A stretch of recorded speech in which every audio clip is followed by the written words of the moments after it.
오늘 말씀 시작이 이래요. 제자들이 예수님께 질문 하나를 던지죠. 그 질문의 내용이 천국에서 누가 크니까? 예수님, 천국에서 누가 가장 큽니까? 누가 가장 위대합니까? 이런 질문을 던집니다. 마태는 오늘 우리가 읽은 이 본문은 이 질문만 딱 이렇게 우리에게 소개하고 있지만 같은 동일한 사건을 다루고 있는 마가는 조금 더 세밀하게 그 질문의 상황을 우리에게 알려줘요. 마가복음 9장 34절에 보면 길에서 서로 누가 크냐 하고 쟁론하였음이니라. 그러니까 쟁론했다는 거예요. 어디에서? 길에서. 길 가다가 어른들끼리 싸운 거죠. 뭐 때문에 싸워요? 서로 누가 크냐. 그러니까 천국에서 누가 큰지는 약간 더 이렇게 포장된 말이고, 내밀한 실질적인 이 질문의 주제는 서로 누가 큰지를 싸운 거죠. 어른들이 길 가다가 가관인 거죠. 3년 동안 거의 3년 동안 예수님 따라다녔던 제자들인데 그들의 수준을 우리에게 폭로해 주는 그런 어떤 에피소드입니다. 제자들이 처음 그런데 만났을 때, 예수님 처음 모였을 때는 서로 서열이 있었을까요? 없었을까요? 없었겠죠. 처음 만났는데 무슨 서열이 필요했겠습니까? 막 뜨거운 가슴을 가지고 자기 거 다 버리고 예수님 만났으니까 당연히 서열 같은 게 없었겠죠. 그런데 베드로가 주는 그리스도시요 살아계신 하나님 아들이라고 신앙 고백을 하잖아요. 그리고 예수님께 어마무시하게 칭찬을 받잖아요.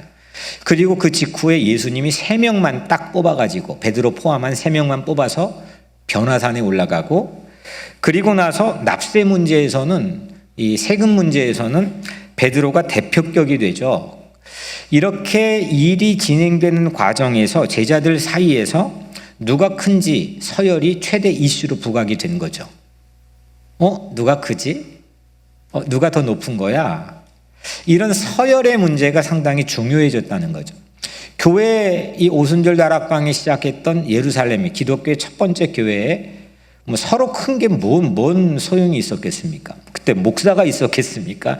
직분이 있었겠습니까? 물론 사돈이 있었겠지만 서로 누가 높고 큰지에 대한 아무런 관심이 없었을 겁니다. 그런데 이게 초대교회 지나고 중세시대 중세교회 지나고 오늘날 교회 이르기까지 아주 복잡하고 아주 다양한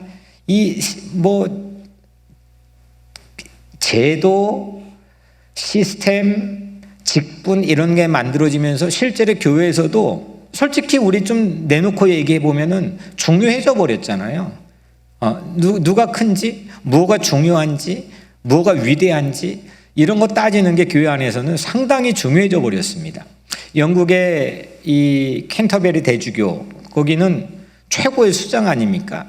무엇가 성공의 최고 큰 사람인지 부인할 수 없는 사실이죠. 교묘하게 그냥 천국에서 누가 큰지 이렇게 포장해서 말하지만 실제 우리 현주소는 상당히 많이 중요하게 생각을 한다는 거죠. 누가 세냐? 누가 많냐? 누가 크냐? 우리에게도 이렇게 중요한 관심이 돼버렸습니다. 여러분들 어린 시절을 어떻게 보냈는지 시대마다 다 다르겠지만 제 기억 속에서는 남자들은 딱지치기 많이 했습니다. 골목길에서 딱지치기 해보셨나요? 딱지 만들어가지고 여러 가지 달력, 교과서 찢어가지고 딱지도 만들고, 그래 딱지치기를 하는데, 그 남자아이들의 관심이 이런 겁니다. 학교에 오면 누가 더 많이 모았는지, 그리고 누가 가장 센 딱지를 가지고 있는지. 이게 상당히 그 시대 아이들에게, 남자아이들에겐 중요한 관심사입니다. 여자아이들은 소꿉놀이를 하죠. 저는 소꿉놀이를 해본 적은 없어서 무엇가 가장 중요한지는 모르겠지만 여튼 예상을 해보면 누가 더 예쁜 게 많은지 이런 거 상당히 중요할 것 같습니다. 그런데 커서도 보면 남자들은 주로 누가 돈 더 많이 버는지, 여자들은 누가 더 살림살이가 더 예쁜 게 많은지, 이 서열이 상당히 중요합니다. 어떤 전문기관들은 이런 걸 따져가지고 연봉의 샐러리가 누가 가장 많은지, 어떤 직업이 많은지, 어떤 대학 나와야 많은지 이걸로 사람을 매겨버립니다. 그러니까 사실 이게 아주 기사로 좀 근사하게 만들어놔서 그런 거지. 그 뭐 다 이게 일맥상통하는 이 뭐 50보 100보의 이야기 아니겠습니까? 어쩌면 우리 평생 이 게임하면 살아가는지도 모르겠습니다. 누가 큰지, 누가 센 딱지 가지고 있는지, 누가 예쁜 거 더 많은지. 그런데 이렇게 이제 이런 그 맥락에서 이 제자들이 질문했죠. 천국에서 누가 더 큽니까? 근데 예수님이 답하죠. 근데 답하는 대신에 하나의 어떤 액션을 보여주시는데 그게 뭐냐면 한 어린아이를 그 방 한가운데에다가 세웠어요. 그리고 세 가지 말씀을 이어서 하시는데 오늘 3절 첫째, 4절 둘째, 5절 셋째예요. 먼저 첫 번째 3절은 너희가 돌이켜 어린 아이들과 같이 되지 아니하면 결단코 천국에 들어가지 못하리라. 그러니까 어린 아이들과 같이 되지 아니하면. 두 번째 4절이죠. 누구든지 이 어린 아이와 같이 자기를 낮추는 사람이 천국에서 큰 자니라. 마지막 세 번째 5절이죠. 누구든지 내 이름으로 이런 어린아이 하나를 영접하면 곧 나를 영접함이니. 이게 비슷해 보이지만 이게 전부 다 각각 3절, 4절, 5절이 다른 내용이거든요. 근데 이 셋 모두가 공통적인 건 뭐냐? 어린이와 같이입니다. 오늘 제목으로 하면 어린이처럼, 똑같은 말이죠. 어린이처럼. 천국에서 누가 큰지에 관한 예수님의 답은 뭐냐면 어린이와 같이, 어린이처럼입니다. 그러면 상당히 우리에겐 중요한 이슈가 되어버리는 거죠. 안 그래도 우리의 삶의 기저에는 큰 것, 이 서열이 중요한 관심이 됐는데 천국에서 누가, 하나님 나라에서 가장 누가 큰지, 위대한 삶을 사는지에 대한 답변으로 한 어린이를 방 한복판에 세웠다? 이게 답변이었다. 그리고 해주신 세 가지의 말씀, 이건 우리에게는 결정적으로 중요한 근거를 갖는 거죠. 그것이 오늘 우리가 말씀을 아주 깊이 좀 상고해보고 들여다볼 이유가 되는 겁니다. 이 어린이처럼, 애들처럼인 거죠. 영어로는 두 가지가 있죠. 하나는 childish. 어떤 뜻이죠? childish. 좀 철없는, 그리고 유치한, 미숙한, 철부지와 같은 뭐 이런 의미가 childish, 애 같네, 뭐 이런 뜻이죠. 그 다음에 childlike, 순진무구하고 천진난만하고 뭐 이런 뜻이 childlike죠. 그러니까 childish와 childlike 어떤 게 좋아요? 당연히 childlike죠. 예수님이 childish 얘기하는 걸 아닐 거 아니에요. childish해야 하나님 나라 간다는 게 아닐 거 아니에요. childlike. 그렇게 해야 간다는 건데, 근데 가만히 이 말씀 묵상해 보니까 이 스토리 안에는 이 두 가지가 다 나오는 것 같아요. childish하고 childlike. childish는 그 지금 제자들 모습이 철부지 같잖아요. 철부지 같잖아요. 그러니까 childish한 애어른들이죠. 그 다음에 그 한복판에 세워놓은 예수님이 예시로 사용하시는 순진무구한 한 어린아이는 childlike죠. 그러니까 애 앞에 애를 세워놓는 거죠. 애들 앞에 애를 세워놓는 겁니다. 어린이 앞에 어린이를 세워놓는 거죠. 여러분은 이 둘 중에 어떤 어린이인가요? 어떤 어린이가 되고 싶은가요? 그렇죠. 성인이지만 철부지가 되고 싶나요? 아니면 천국에서 위대한 어린이가 되고 싶나요? 별로 되고 싶지 않나요? childlike. 천국에서 위대한 어린이처럼 우리가 대접을 받아야 될 거 아닙니까? 이 본문의 이야기는 보통은 이게 목사님 설교들을 보면은 어린이를 위한 말씀처럼 이렇게 우리가 많이 듣게 되지만 이건 실제는 어린이를 위한 오디언스가 어린이가 아니에요, 이건. 어른이에요. 그러니까 어린이를 위한 말씀이 아니라 어린이를 통한 어른들을 위한 말씀인 거죠. 그래서 어린이를 이 말씀 가지고 어린이를 우상처럼 떠받들자는 뜻도 이 안에는 예수님의 의중에 없는 거고요. 또 어린이를 마냥 어린이만 좋아하라 뭐 이런 뜻도 이 안에는 아닌 겁니다. 어른을 안 좋아하고 어린이만 좋아하는 사람도 있죠. 이런 사람을 심리학자들은 회피성 대인 편향증이라고 이야기도 합니다. 왜냐하면 애들이 상대적으로 대하기가 편하거든요. 애들이 나를 때리겠습니까? 뭐 하겠습니까?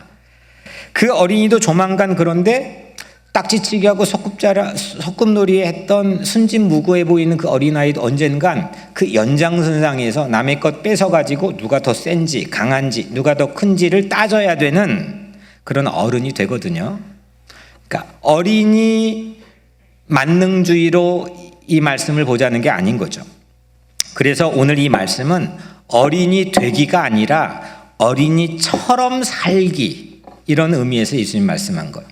그럼 어린이처럼 사는 게 뭔지 그걸 우리가 한번 생각해 보려고 하는 거죠. 오늘 이미 말씀했던 3절, 4절, 5절 이 세 가지의 말씀에 비추어서 과연 예수님은 어린이 되기가 아니라 어린이처럼 사는 게 어떤 의미로 우리에게 말하는 건지 그걸 오늘 우리가 함께 살펴보려고 합니다.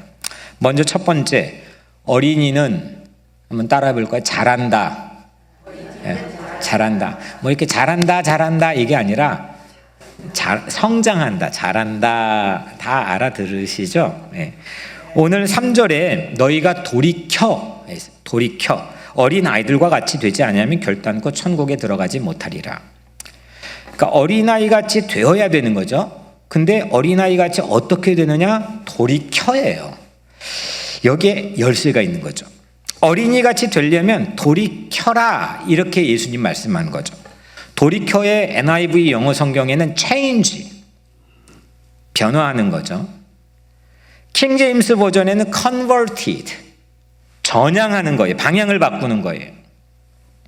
다른 버전들의 성경을 보면 변화를 받아 생각을 바꾸고 회심하는 이런 의미가 있어요. 그러니까 돌이켜 어린아이같이 되라 이렇게 말씀하는 거예요. 돌이켜는 뭐냐면 변화해서 자라는 거예요. 그러니까 너희가 멈추지 않고 자라서 하나님 어린아이 같이 되어야 천국에 합당하다 이 말씀을 해주시는 거죠. 어린이는 자라요. 자라는 게 어린이죠. 하루가 다르게 성장하고 지금 그대로 있지 않아요. 아주 그 확률을 제가 의학적으로 따져보진 않았지만은 아주 적게 그런 아픔을 가지고 있는 아이들도 있지만 다 아이들은 자라요. 성도 중 한 분이 몇 주 전에 어릴 때 사진을 저에게 보여줬는데 못 맞추겠더라고요. 이게 누군지를 모르겠는 거예요. 근데 그만큼 달라진 거죠. 애 때와 지금의 모습이 달라진 거예요. 자라고 변한 거죠. 그래서 언젠가 우리 한번 여름 수련 때 그런 거 해보면 좋을 것 같아요. 자기 각자 어린 시절의 사진 가져오기. 그래서 한번 쭉 디스플레이 해놓고 그거는 맞추는 게임 한번 해보면 재밌을 것 같아요. 우리 가끔씩 제가 어르신들 우리 권사님들 여고생 때 사진 보면 모르겠더라고요 잘. 예. 왜냐하면 이게 잘하는 거거든. 이 잘하는 것만큼 이게 무서운 게 없는 거예요. 막강한 파워인 거죠. 이게 막을 수가 없는 거예요. 잘해요 사람들은. 어린이들은 특히 잘하는 거죠.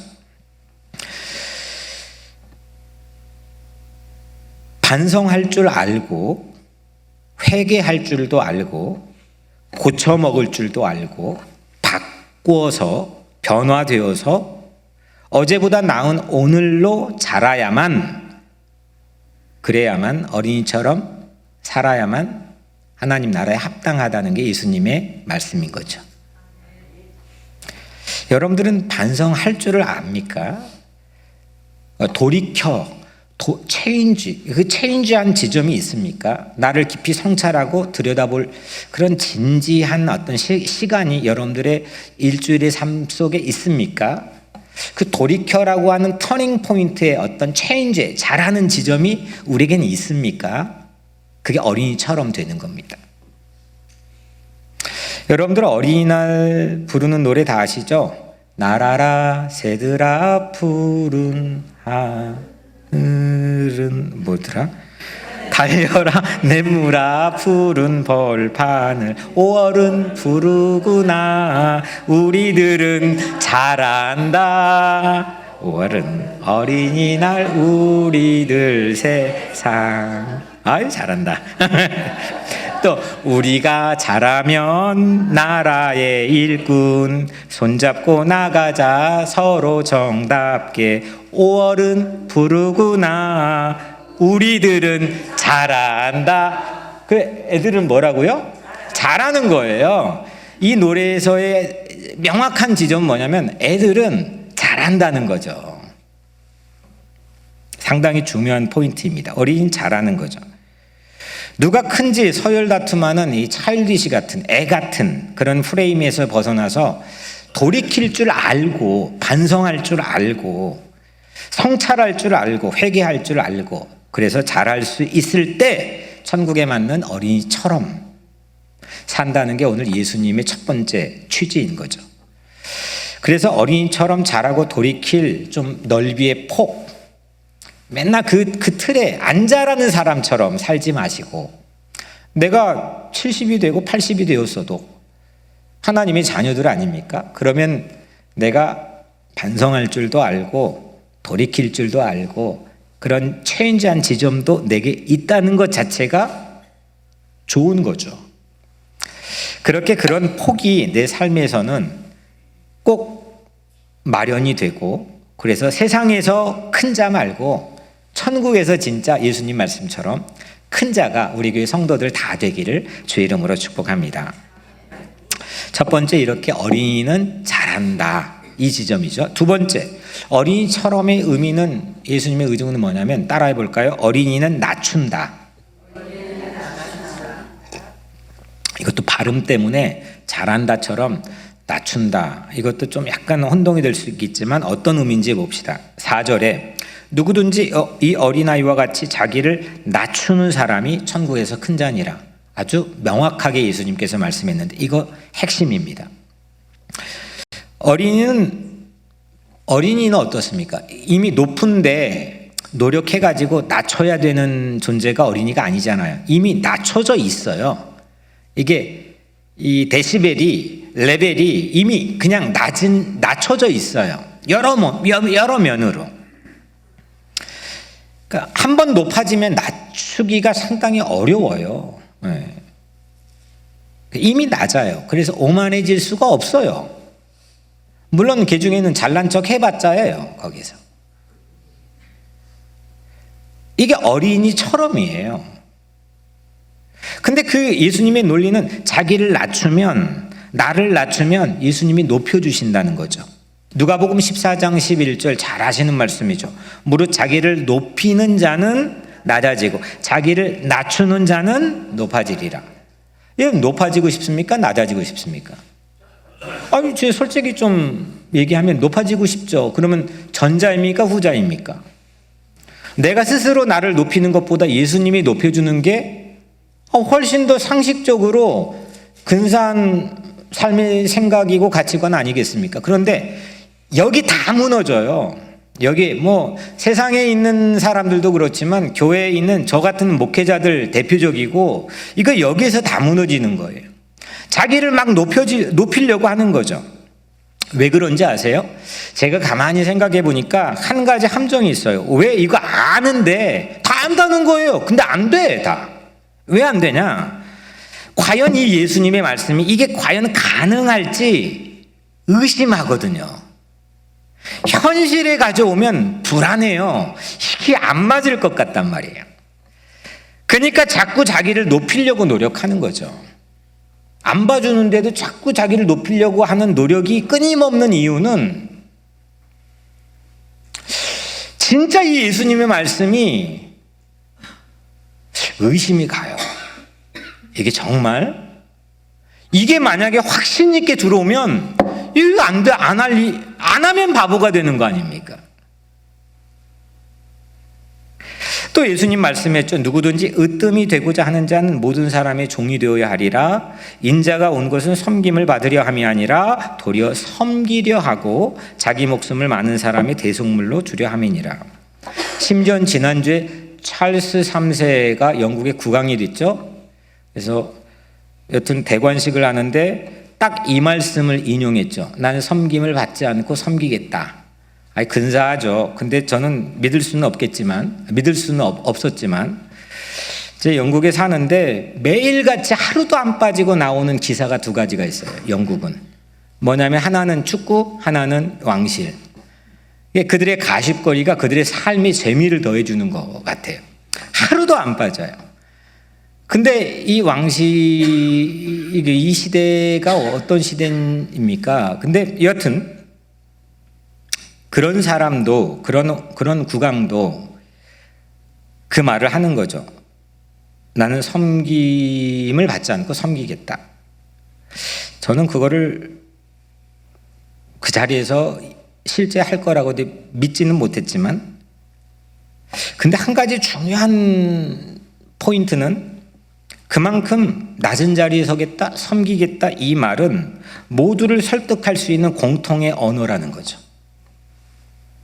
아는 거예요. 이거 통하면 설득이 되는 거예요. 소요가 일어나고 데모를 해도 이렇게 말하면 어느 정도는 정리가 되는 거예요. 이것도 말 안 하고 똥꼬집 부리는 사람들도, 그런 리더들도 뭐 곧자리 있긴 하지만, 그만큼 이게 막강한 파워를 가진 예수님의 말씀이라는 거는 이건 부인할 수 없는 사실인 거죠. 살다 보면 뭘 해도 안 될 때가 있잖아요. 다 되면 좋겠지만, 만사형통하면 좋겠지만, 뭐 됐다 안 됐다 정도가 아니라 뭘 해도 잘 안 될 때가 있어요. 누군가가 얼마 전에 제게 와서 이런 말을 했어요. 나는 이제 한물 갔어요. 그래서 한물 갔대요. 그래서 제 마음으로 그렇게 말은 안 했어요. 감히 표현은 안 했는데 혼자 그냥 마음으로 생각했어요. 그렇게 한물, 두물, 세물 가다 보면 너 보물 된다. 안 될 때, 뭘 해도 안 될 때, 진짜 답답하고 정말 꽉 갇힌 것 같고, 그렇게 한물, 두물, 세물 가다가 예수님의 보물이 될 확률이 매우 많다는 거죠. 세상에서 이미 그냥 내가 선택한 게 아니야. 나는 낮은 자리에 서고 싶어. 목사인데 나는 섬기고 낮은 자리에 서고 싶어. 그렇게 내 삶을 기획하고 노력한 게 아니라 그냥 주어지는 거예요. 내가 선택도 안 했는데 그냥 망해버렸어요. 그냥 안 돼요. 억울해요. 낮은 자리에 그냥 강요당에 서 있어요. 그럴 때 있죠. 그런데 그렇게 설지언정 천국에서 가장 큰 보물 된다면 그게 더 낫지 않겠습니까? 그렇게 살자는 거죠. 오늘 메시지 전하는 이유는 예수님이 그렇게 말했기 때문에 우리 그렇게 살자는 겁니다. 역경을 딛고 세상의 큰 자가 되는 것도 물론 희망이죠. 여러분들 어떤 고난과 역경도 이기고 우리 세상의 위대한 삶을 삽시다. 이것도 엄청난 큰 주림이고 희망입니다. 하지만 그거보다 더 큰 희망은 역경 안에서, 역경 속에서 진짜 보물 되는 거죠. 세상에서 만지는 것마다 다 잘 됐는데 쓰레기 같은 인생 사는 사람들 얼마나 많이 있습니까? 나중에 우리는 살아계신 하나님 앞에 서는 거 다 알잖아요. 어떤 역경 속에서도, 그 역경 가운데서도 내 외형의 삶의 형편과 환경이 매우 어려울지라도 그 가운데도 보물되는 여러분들 삶이 되기를 주의 이름으로 축복합니다. 지난주 두 사람이 이렇게 제게 눈에 좀 띄었어요. 하나는 아까 말했던 찰스 3세. 찰스 3세가 한 몇 살 될 것 같아요? 74세예요. 생각보단 젊어요. 얼굴은 더 들어 보이는데 1948년생. 그 다음에 또 한 명 제 눈을 끌었던 사람이 가왕 조용필. 72세, 1950년생. 여기 있는 누구랑 동갑이신데 2살밖에 차이 안 나요. 근데 조용필은 왜 이렇게 젊어 보이는데 찰스는 왜 이렇게 나이 들어 보이는지. 근데 제가 이 말을 하는 이유는 조용필이 지난주에 미니 앨범 신곡을 발표했어요. 올 연말 안에 20집 앨범을 발표하는데 그 전에 사전 이 서곡처럼 신곡을 미니 앨범으로 발표했어요. 반응이요. 제가 뭐 조용필의 돌아와요 부산항이를 직접 찾아가지고 들어본 적도 한 번도 없고 뭐 그랬는데 반응이 이래요. 청년 락커처럼 강력한 펀치, 더 트렌디 젊음으로 세련, 뭐 이런 뭐 타이틀이 계속 난리였어요. 하도 그래가지고 저도 거의 처음이지 싶은데 제 기억에는 조용필 뮤직비디오를 찾아가지고 봤어요. 근데 거기에 보면은 Feeling of You라는 곡인데 이 뮤직비디오 영상이 기가 막히게 천재예요. 조용필은 제가 볼 때. 자신의 아바타가 자신을 뜻하는 아바타가 호랑이의 코믹하게 생긴 호랑이 등을 타고 막 길을 가는 거예요. 근데 거기에 보면 제 인상이 탁 하고 바뀌었던, 그래서 계속 거기를 멈췄던 한 장면은 샤 내리막길이에요. 샤 큰 내리막길인데 거기를 호랑이 등을 타고 자기의 아바타가, 조용필 아바타가 미끄러져 내려오는 장면이 제겐 너무너무 인상적이었어요. 그 장면, 그 순간의 가사가 뭐냐면 모두 비워봐 머릿속을. 제가 노래를 잘 못해서 음도 사실 기억도 안 나요. 모두 비워봐 머릿속을. 제가 조용필 의중을 잘 모르죠. 물어본 적도 없고 물어볼 수도 없으니까. 그런데 제가 보기에는 그 나이에 72세 나이에 가왕의 위치예요. 우리나라. 둘 다 이 찰스도 여기도 왕이 왕, 내가 볼 때는. 그런데 그 위치에서 뭐 나이를 속일 수도 없고 여러 가지로 뭐 그거는 강요반 자의반 타의반 이제 내리막길이라는 거 아닐까 이제 그런 생각을 혼자 해봤습니다. 근데 그 내리막길하는 호랑이 등 타고 내려오는 자기 아바타가 너무너무 유쾌한 모습이었어요. 그렇게 내리막길에 가왕이 위치인데도 내리막길에서 비우고 유쾌하게 내려오는 장면, 제게는 매우 인상 깊었습니다. 그런데 그 내리막길을 더 유쾌하게 내려온, 뭐 비교도 되지 않게 내려온 선구자 하나를 제가 소개를 하려고 하는데 그 사람 이름이 바울입니다. 그 사람은 이게 72살도 아니고 청년의 때에 모든 거 내가 얻었던 유익했던 모든 거를 배설물처럼 해로 여겨버리고 스스로 자의적으로 내리막길을 쫙 너무 유쾌하게 내려온 대표적인 선구자죠. 자기를 다 비웠고 낮췄고 그가 그렇게 내리막길을 조용필은 안 물어봤으니까 모르지만 그리고 기사에도 안 나왔으니까 모르지만 바울은 성경에 있기 때문에 명명백백하게 아는데 그가 내리막길을 이렇게 멋있게 유쾌하게 자기를 낮춰 내려올 수 있었던 한 가지 이유는 뭐냐면 예수님 때문이죠. 예수님 때문에.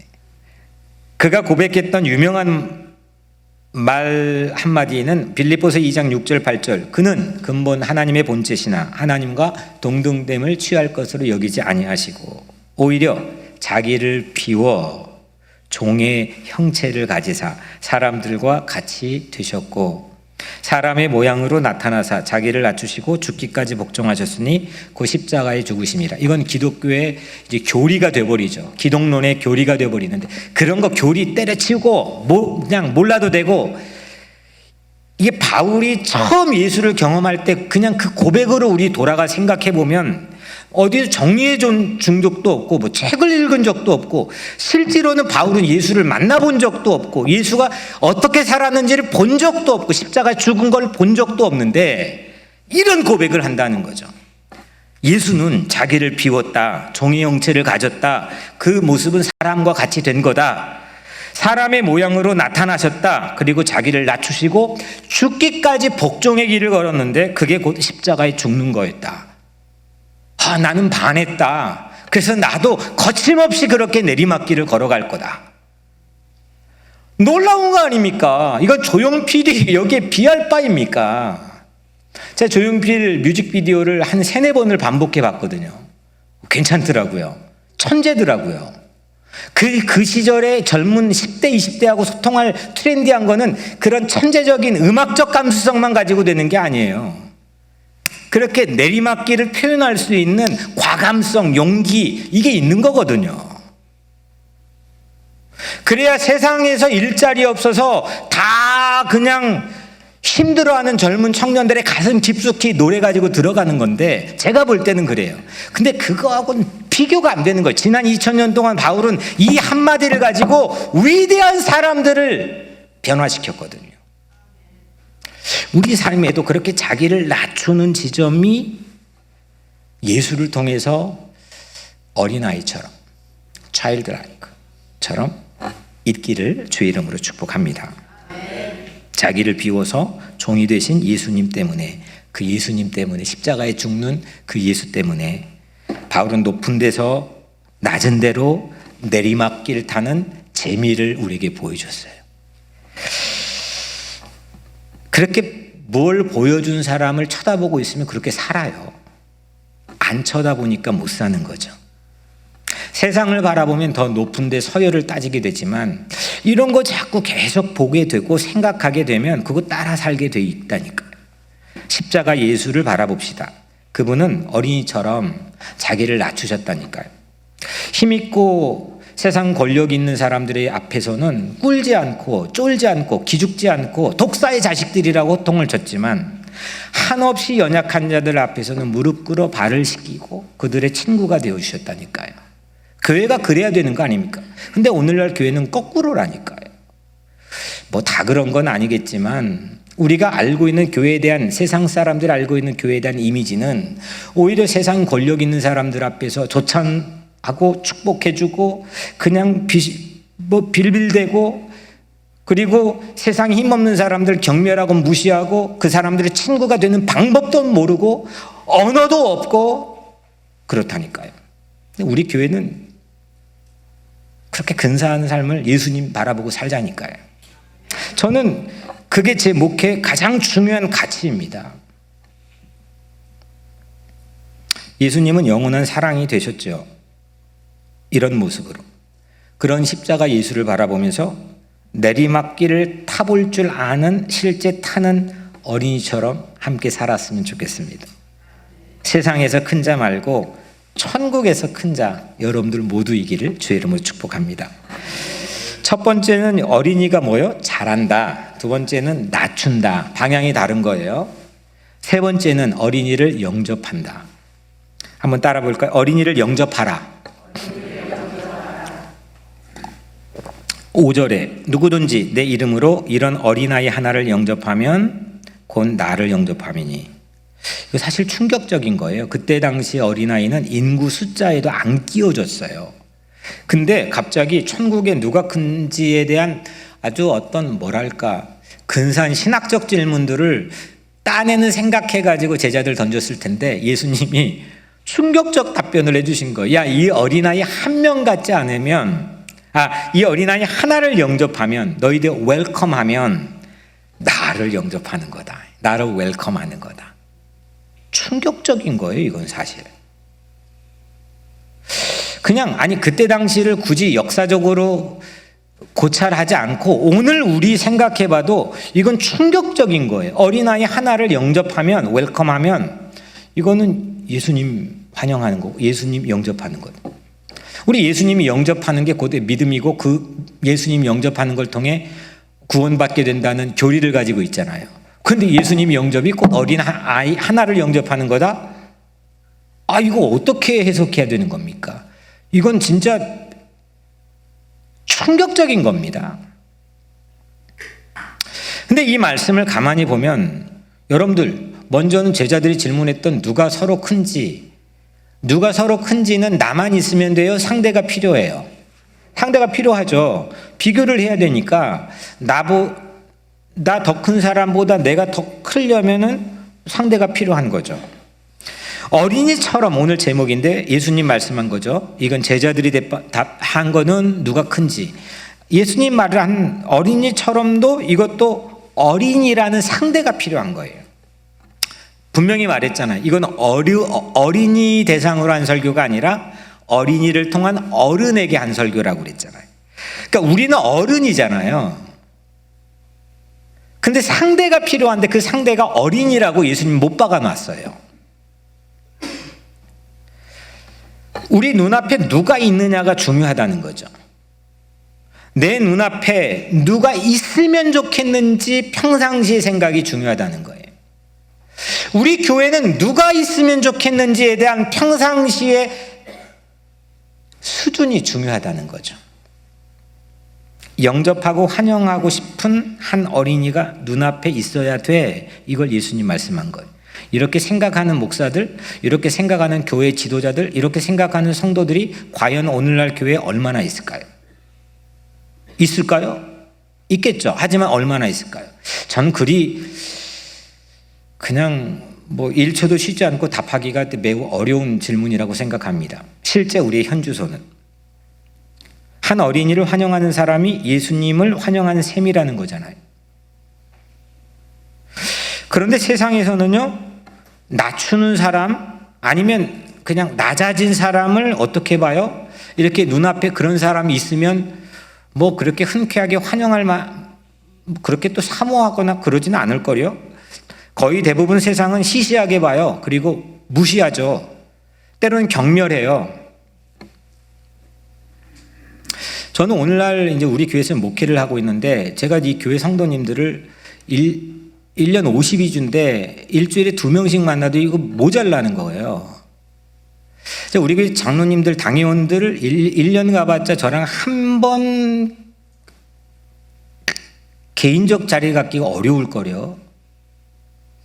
근데 우리 교회 시스템에서 정말 예수님이 세우는 교회라고 한다면 몸이 아픈 사람, 또 연약한 사람, 외로운 사람, 이런 사람들이 친구가 되는 게 가장 더 급선무해야 되지 않겠냐, 이게 이제 제 생각인데, 그럼에도 불구하고 늘 자책해요. 진짜 이건 그냥 그런 척 하려는 게 아니라 이것 때문에 내가 목회를 계속 할 수 있을지에 대한 생각도 한다니까요. 내가 자격이 되는지에 대한 생각도 한다니까요. 최대한 노력을 해보려고 해도 이게 잘 안 될 때가 너무 많이 있다니까요.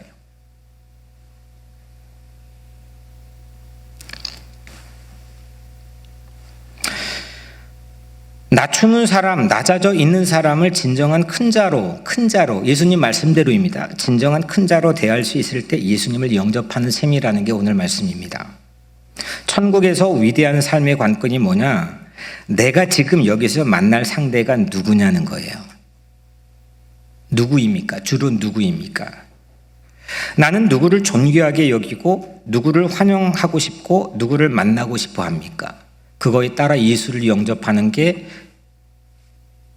갈려진다는 게 예수님의 말씀 아닙니까? 낮춰진, 낮아진 그 한 어린이를 만나고 싶고 환영할 수 있을 때 예수님이 만나게 된 거라고 예수님 말씀하시거든요. 본문 이야기는 올해 우리 교회 비전인 마태복음 18장의 안에 담겨 있어요. 그죠? 같은 장이 18장에서 쭉 오늘 1절부터 5절까지만 읽었지만 쭉 따라가 6절, 7절, 8절 계속 읽어보면 20절에 두세 사람이 내 이름으로 모인 곳에는 나도 그들 중에 있느니라. 예수님이 함께한 두세 사람, 투게더 만남의 비전의 말씀이잖아요. 근데 낮출 수 있는 한 어린이가 오늘 이 두세 사람까지 이어지는 거죠. 예수님은 둘 다 그 만남 속에 함께 하신다는 것, 그게 곧 나를 영접한다는 것, 그런 반복이 아니겠습니까? 오늘 본문의 이야기도 그리고 우리 비전 성구도 그걸 반복하는 거죠. 나는 누구 만나고 싶나요? 누가 내 눈앞에 있으면 좋겠습니까? 목사님이요?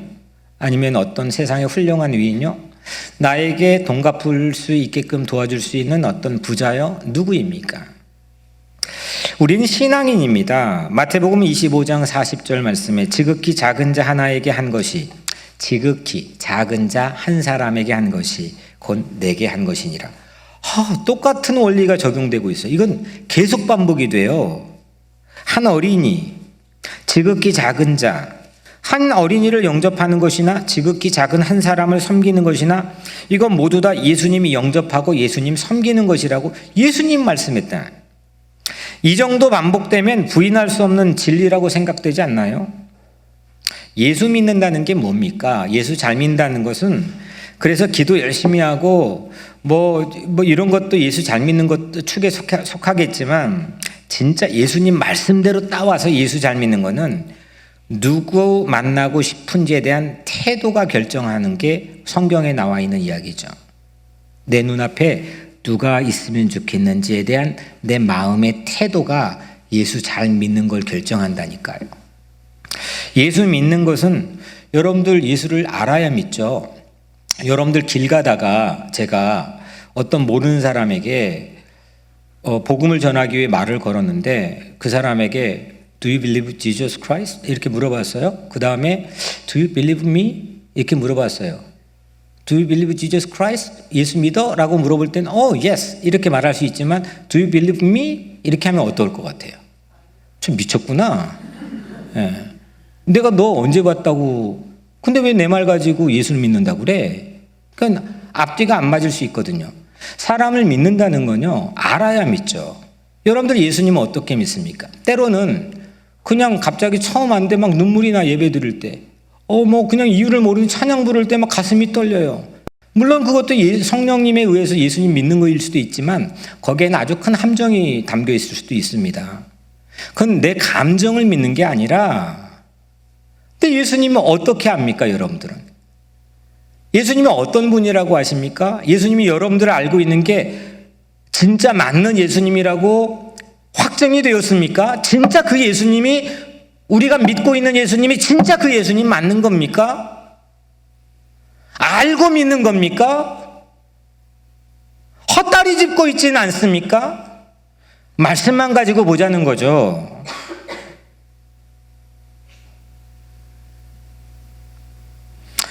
예수 믿는다는 거는 잘 믿는다는 거는 낮춰진 사람을 대하는 방식에서 결정된다는 거죠.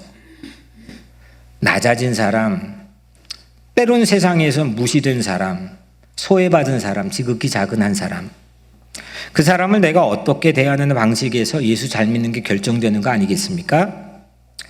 우리 교회 행사 만찬을 할 때면 여명을 해서 하죠. 그러면 어린이나 EM 청년들이 우리 교회는 바글바글 하잖아요.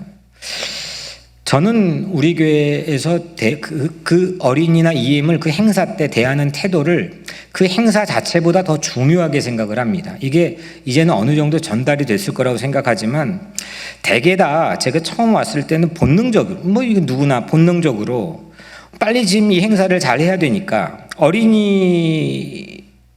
어린이에게는 야 저리 가 있어 나중에 오라니까 급하단 말이야 이렇게 말하기도 합니다. 제 교육자 회의를 할 때도 그렇고 늘상 13년 동안은 강조했던 한 가지입니다. 필요할 때 그들을 불러놓고 할 일 다 시켜놓고 너희도 어리니까 절로 가 있어 그런 행사는 하지 안 하는 게 훨씬 100배 낫습니다. 그거는 우리 좋자는 것도 아니고 아무 좋자는 것도 아닙니다. 그런데 우리 교회는 참 근사하게도 고맙게도 어린이나 EM들 먼저 예수님처럼 한가운데 딱 세우고 앉히고 먹게 하고 존귀하게 대하려고 하고 있다고 저는 생각합니다. 그게 믿는 거죠. 그게 믿는 거죠. 오늘 또 어린이 주일 맞아서 어린이 EM 예배 지금 다 나갔습니다. 이것도 그것도 다 중요하죠. 그런데 그것 먼저 더 중요하게 여기고 우리 교육자들, 어른들, 학부모들 다 가라고 그랬어요. 혼자 내가 할 테니까 다 가라고. 그거는 상당히 중요한 포인트입니다. 그들만 중요하고 그들만 영웅으로 삼자는 게 아닙니다. 젊은이만 중심되는 교회가 되자는 게 아닙니다. 오늘 예수님 말씀대로 하자는 겁니다. 그렇다고 우리 교회 어른들을 공경하지 않는 건 아니잖아요. 저는 어린 시절부터 몇 대째 교회를 다녔지만 이 교회 저 교회 다 다녀봤지만 담임 목사가 교회 어르신들 성도들에게 세배하는 거는 저는 처음 봤습니다. 이거 왜 하느냐? 왜 하느냐? 물론 그런 진심 당연히 있죠. 근데 보라는 겁니다. 좀 보라는 겁니다.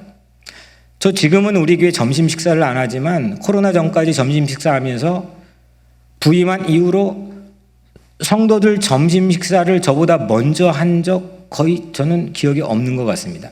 좀 제가 잘난 척하고 좀 자랑 한번 해보겠습니다. 이유는 뭐냐면 보라는 겁니다. 누가 더 중요한지 처음에 왔는데 장로님하고 저하고 이 자리 따로 만들어 놨습니다. 제 거 그릇은 달랐습니다. 그거 고치는데 5년 이상은 걸렸을 겁니다. 왜냐하면 성도들 마음도 알죠. 저를 얼마나 사랑해 주신지 알죠. 아니 밥그릇이 똑같아야죠. 뭐 입이 다릅니까? 음식이 다릅니까? 이거는 그냥 조 목사가 그런 근사한 생각 갖고 아유 잘하네 이런 차원이 아니라는 겁니다. 거기에 우리 교회 명운이 갈려 있다는 겁니다. 제 차 여기에 지금 13년 부임한 이후로 주일날 큰비 예배 때는 한 번도 주차하지 않았습니다. 폭풍이 불어도 폭설이 내려도 늘 바깥에 갖다 놓습니다. 이유는 젊은 사람들을 보고 배우라는 겁니다. 그걸 내가 따박따박 그걸 가르친다고 듣습니까? 근데 지금은 밖에다 젊은 사람들 바칩니다.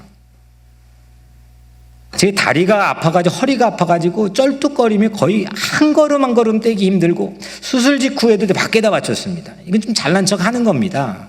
좀 잘난 척 하는 걸로 봐주세요. 이유는 뭔지 아십니까? 아니 제가 혼자 그걸 잘난 척 해서 뭐 합니까? 그냥 그런 교회 되고 싶고 또 그게 우리 교회 명운을 가른다는 것을 저는 생각하고 있기 때문입니다. 보고 배우라는 겁니다. 그게 작은 거지만 그 안에 희열이 있는 거고 조용필처럼 내리막길에 그렇게 호랑이 등 타고 내려오는 그 낮은 자리에 서는 그 마음이 결국 우리를 살린다는 게 성도들이 알았고 배웠으면 좋겠다는 겁니다. 우리 EM들이요 얼마나 겸손합니까? EM들처럼 다른 교회 서로 치고받고 얼마나 이게 담임 목사하고도 관계가 거의 안 좋습니다. 근데 우리 EM들 여러분들 보면 얼마나 따뜻합니까? 이유가 뭔지 아십니까? 여러분들 보고 배우는 겁니다. 저는 그걸 우리 교회 중요한 가치, 명운을 가르는 예수님이 주시는 가치라고 생각합니다. 어린이를 영웅대하듯 해가지고 버릇없이 키우라는 것 저는 그거 아니죠. 그거 아니죠. 그냥 진심으로 대하고 싶은 겁니다. 그들을 중앙에 세워주고 싶은 겁니다. 젊은이들 요즘 트렌디가 그러니까 젊은이들 예배로 그 청년들 쫙 해가지고 그런 어떤 교회 성장을 눈꽃 그런 교회 생각했으면 저는 이 교회 있지도 않고 벌써 다른 교회로 떠났을 겁니다. 그런 매력 못 느낍니다. 그냥 예수님이 어떻게 하면 우리에게 말씀했고 어떻게 진짜 성도들이 사는 길인지를 함께 고민하고 노력해보고 함께 부딪혀보자는 겁니다. 마지막으로 천국에서 누가 큽니까? 이렇게 예수님 말씀했지만 다른 마태복음 5장 19절 산상수훈에서는 이런 말씀을 했습니다. 이 계명 중에 지극히 작은 것 하나라도 버리고 또 그같이 사람을 가르친 자는 천국에서 지극히 작다 일컬음을 받을 것이요 누구든지 이를 행하며 가르치는 자는 천국에서 크다 일컬음을 받으리라. 천국에 누가 커요? 하나님의 말씀 조그마한 거라도 소중히 여기고 그 말씀대로 사는 사람 천국에 크다는 겁니다. 그러면 결국 예수님의 말씀 오늘 우리 마태복음 18장 1절 2절 3절 4절 5절의 이 말씀을 소중히 여기는 사람 그 사람이 천국에서 크다는 거 아닙니까? 내 생각, 내 계획, 트렌드, 다른 교회에서 하는 거 세상의 모습, 잘 되는 성장의 원리 이런 걸로 우리가 움직여지지 않고 예수님 말씀한 것 그거 소중히 한번 여기고 붙들고 씨름하면서 살아가는 그런 공동체, 그런 교회, 그런 사람이 천국에서 크다는 게 예수님 말씀 아닙니까? 여러분들 우리 돌이킬 줄 아는 사람이 되었으면 좋겠습니다. 좀 반성할 줄도 알고 돌이키는 지점도 있고 맨날 나는 괜찮고 내가 잘못된 것도 알아요. 근데 그거를 못 견디니까 남 탓하고 핑계 찾고 변명하는 거예요. 다 우리 일반 내 잘못한 거 알아요. 우리 죄인이라는 거 알지만 그거 못 견뎌요. 예수 그리스도의 보혈의 공로를 못 받아들이니까. 그러니까 그걸 버티려면 남이 잘못한 거 끄집어와서 나를 감싸야 돼요. 핑계 찾아야 되고 변명 찾아야 돼요. 그러면 같이 죽는다니까요. 근데 우리는 내 삶을 오픈해 예수 그리스도의 십자가 보혈을 향해서 반성할 줄도 알고 회심할 줄도 알고 돌이킬 줄도 알고 그래서 진짜 잘하는 어린이처럼 천국에서의 큰 자가 되는 그런 성도들 되기를 축복합니다. 또 낮아질 줄도 알고, 예, 좀 낮아질 줄도 알고, 상대를 높여줄 줄도 알고, 진심으로 관찰 없이 그냥 입 빨린 소리로 말고 관찰하고 무엇가 진짜인지 관찰하고 높여주고 나를 낮출 줄 아는 그런 어린이 같은 천국의 큰 자가 되기를 주의 이름으로 축복합니다. 영접할 줄 아는, 누구를 내 눈앞에 두고 싶어하고 환영하고 싶은 그 말씀에 복종하는 사람이 천국에서 큰다는 거죠. 이 말씀을 잘 받기를 축복합니다. 어린이처럼 자라고 낮추는 사람, 나를 낮추는 사람 됩시다. 그런 낮추는 사람이 환영하고 우대하는 그런 교회가 됩시다. 철부지 어린이가 아니라 자기를 낮춰 예수급으로 우대받는 교회가 됩시다. 그런 교회는 투게더로 함께 기가 펄펄 살고 기가 꺾이지 않으며 늘 따뜻합니다. 사랑하는 여러분, 예수님은 우리를 돌이켜 자라도록 스스로가 순진무구하게 십자가에 올라갔습니다. 예수님 십자가 바라보며 우리도 자신을 낮추고 비우는 어린이처럼 살아갑시다. 우리 교회만큼은 그런 사람 무시되지 않고, 그런 사람 우대받고, 그런 사람 환영받는 그런 교회 되었으면 좋겠습니다. 거기에 예수님이 함께합니다. 기도하겠습니다.